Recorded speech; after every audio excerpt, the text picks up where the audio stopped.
समंदरी तूफान भी पड़ जाए तो चला गया, लेकिन साहिल पर ढेरों कचरा जमा कर गया है। सीवियों पर हर जानिब कचरा और सीपियां बिखरी पड़ी हैं। गंदगी से उठने वाले ताफुन ने शहरियों को दोहरी अजियत में मुब्तला कर दिया है। मज़ीद तफसीलात हासिल करेंगे डॉन न्यूज़ के नुमाइंदे मोहम्मद बिलाल से।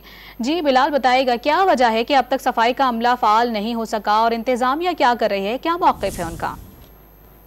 जी बिल्कुल, देखिए तूफ़ान के ख़तरात के पेश नज़र दफ़ा 144 का निफाज कराची की साहिली की पट्टियों पर किया गया था, लेकिन इस पाबंदी के ख़ात्मे के बाद शहरियों की बड़ी तादाद यहाँ पर पहुँच रही है। मैं इस वक्त सीवियों के मकाम पर मौजूद हूँ, लेकिन यहाँ पर जो सूरत हाल है काफ़ी ख़राब दिखाई दे रही है। गंदगी के ढेर यहाँ पर मौजूद हैं, लेकिन कोई इंतज़ामिया यहाँ पर दिखाई नहीं दे रही जो कि इस तमाम तर गंदगी को मुकम्मल तौर पर साफ़ करे और जो ताफुन उठ रहा है उसको भी ख़त्म करने की कोशिश की जाए। मेरा कैमरामैन आपको दिखाएगा मेरे रकम में कि देख सकते हैं कि यहाँ पर किस तरह की गंदगी है। शॉपर्स के ढेर लगे हुए हैं, उसके अलावा यहाँ पर जो है बड़ी तादाद में सीपियाँ भी मौजूद हैं, जिसे जो है वो पेंचल भी कहा जाता है। आज दूसरे रोज़ जब साहिल समंदर पर शहरियों की एक बड़ी तादाद पहुंचना शुरू हुई है, फैमिलीज़ के हमरा अपने यहाँ पर आ रहे हैं और खूब एंजॉय कर रहे हैं, लेकिन उसके साथ साथ ये गिला भी कर रहे हैं कि इस